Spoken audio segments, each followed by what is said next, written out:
Lords vote against the government.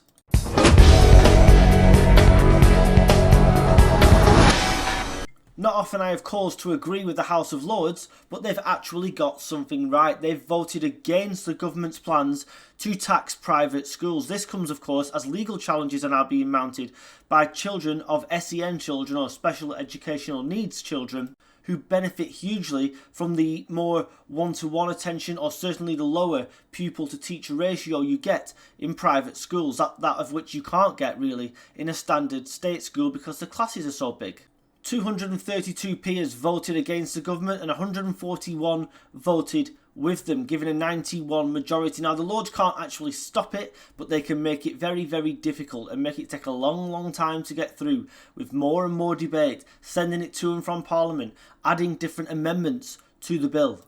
But it's good to see they actually agree with the principle that every single country in the world abides by, excluding higher education, which is obviously universities, that education should not be taxed because it's just blatant stupidity.